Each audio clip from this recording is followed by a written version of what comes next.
Salut les meutes, c'est Raph. On rêve tous d'avoir la formule magique qui nous permet de trouver à coup sûr des loups-garous. Et ça tombe bien, je vais vous la donner. Non, malheureusement, cette formule n'existe tout simplement pas. Enfin, malheureusement, oui et non. En effet, si on pouvait être sûr qu'on est en train d'éliminer un loup-garou, alors on ferait que éliminer des loups-garous. Et dans ce cas, les loups-garous perdraient tout le temps. Le jeu serait donc résolu et il n'y aurait plus aucune raison ni fun d'y jouer. C'est comme le morpion quoi. Je sais pas si vous avez déjà fait des morpions, mais quand les deux connaissent les stratégies, il y a toujours égalité. Il peut pas y avoir mieux qu'une égalité entre deux joueurs qui savent y jouer. Trop bien le jeu, super fun. J'adore faire des morpions le week-end. La vraie question, c'est donc plutôt comment est-ce qu'on peut tuer des loups-garous alors qu'on n'est jamais trop sûr de ce qu'on est en train de faire. À ce petit jeu, beaucoup de joueurs ont du mal, et c'est normal, et préfèrent donc n'éliminer personne, par exemple les premiers tours de jeu d'une partie de loup-garou. Le problème, c'est que ce genre de comportement les conduit droit à la défaite, on va donc apporter un petit peu de clarté à ce sujet. Un peu de psychologie! Le cerveau humain déteste les punitions. Il déteste donc perdre ce qu'il possède. Dans le cas du loup-garou, ce que vous possédez, c'est des alliés. C'est des joueurs qui sont dans votre camp. Le tour 1, vous n'avez que peu d'informations, il y a donc de grandes chances que vous ayez déjà souvent éliminé un villageois au tour 1. Votre cerveau va assimiler ça comme une punition et va donc vous dire, vu que souvent au tour 1, tu es puni, arrête de faire ce que tu es en train de faire. Arrête d'éliminer un joueur. Du coup, votre joueur vous dit simplement de ne pas voter plutôt que de perdre un allié, c'est ce qu'il préfère. Cette aversion à la perte va vous empêcher de faire des choix. Et pourtant, des choix, il va vous falloir en faire pour arriver à la victoire. Pour comprendre cela, rappelons les bases fondamentales du loup-garou. Vraiment les toutes bases. C'est parti d'une question toute simple. Est-ce qu'une minorité savante a le dessus sur une majorité ignorante? Si les loups-garous peuvent gagner alors qu'ils sont en sous-nombre, c'est bien parce que vous manquez d'informations tangibles, que vous êtes dans le brouillard. Un villageois ne saura jamais vraiment, clairement, quelle est la liste de ses alliés, à l'inverse des loups-garous. La seule arme dont vous disposez pour vaincre les loups-garous, c'est donc le choix.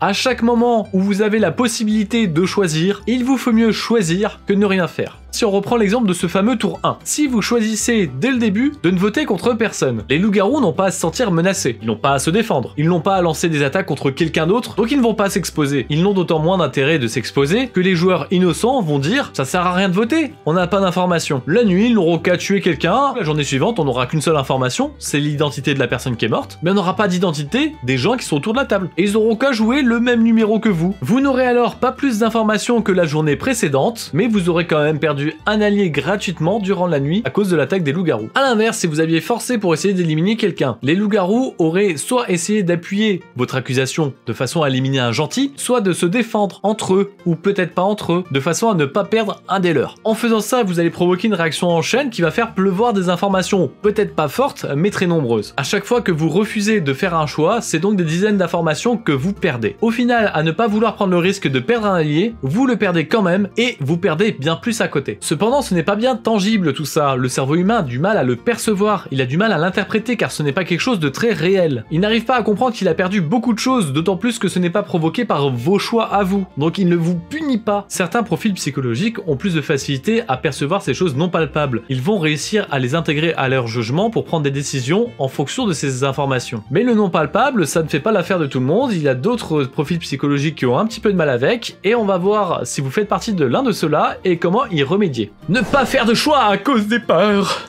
Il y a toute une catégorie de joueurs qui sont ceux qui vont répondre à leur peur. Peur de perdre un allié, peur de mettre la sorcière sur le bûcher, peur de se faire cibler par le bûcher du village justement, ou même peur de se faire berner. Parfois ça peut être des peurs qui sont en dehors de la partie, par exemple peur de provoquer l'ennui du joueur qui va mourir au premier tour, peur d'éliminer un ami qui pourrait potentiellement nous en faire le reproche plus tard. Pour ces personnes-là, j'ai un petit peu l'image de gens dans un bain chaud qui doivent soudainement aller courir dans le bain froid. Si vous vous sentez concerné, je vous déconseille d'essayer de courir du bain chaud au bain froid, c'est peut-être probablement pour ça que cela vous ralentit et que vous n'avez pas envie de le faire. Et il faut y aller petit à petit et rassurer votre cerveau, lui montrer que faire des choix ne provoque pas forcément la défaite, même si souvent, au premier tour ou au premier abord, cela a l'air de se produire de cette façon. Dans un premier temps, laissez les autres faire. Par exemple, regardez des parties en ligne, le net n'en manque pas. Ou alors, participez à des parties mais choisissez un vote neutre. Laissez les choses se faire et observez comment ça se passe. Vous allez probablement constater, en prenant un petit peu de recul, qu'une partie où on élimine un innocent au premier tour ne se termine pas forcément en catastrophe pour le village. Attention cependant, le cerveau humain a tendance à donner plus d'importance aux exemples qui confirment ses croyances plutôt qu'aux exemples qui l'infirment. Pour contrer cela, prenez des notes.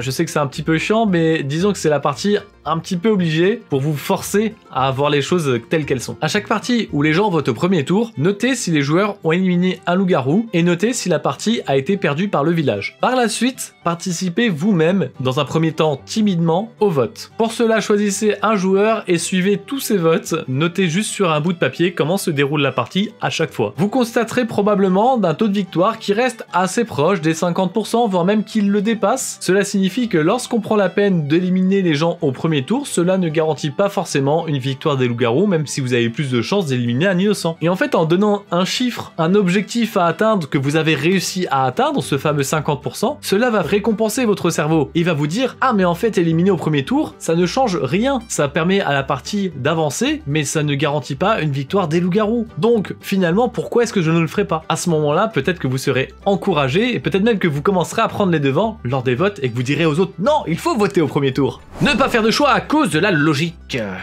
D'autres joueurs, eux, vont être plus dans la pensée rationnelle. Ils prennent donc en compte des éléments tangibles pour faire pencher la balance de leur décision d'un côté ou de l'autre. Pour eux, il n'y a pas de place pour le flou, pour le peut-être, pour le vague. Si c'est votre cas et que par exemple vous décidez de ne pas éliminer de joueurs au premier tour, c'est parce que dans votre tête, c'est le seul moyen d'être sûr à 100% de ne pas éliminer d'alliés. Dans votre tête, c'est une information tangible. L'allié, à la fin, reste en vie. Toutes les informations mineures qui auraient été provoquées par une mise à mort durant le premier tour sont au contraire assez peu palpables pour vous. Par leur absence au moment où vous choisissez de ne pas éliminer deux joueurs, ça en fait des choses qui ne sont pas rationnelles. En effet, là je suis en train de dire, si on élimine le joueur, alors il y aura des informations qui vont arriver. Mais on a choisi de ne pas l'éliminer. On a sauvé un allié, et les informations dont tu me parles, Raph, elles n'existent pas. Elles sont que dans ton imaginaire, et c'est vrai. Ensuite, l'autre problème, c'est que ces informations, individuellement, prises seule à seule, sont assez peu qualitatives. Ça va être par exemple le mouvement de sourcil d'un des mecs qui a joué autour de la table, ça peut être le fait que Jacques et Paul se sont mis à se défendre l'un l'autre,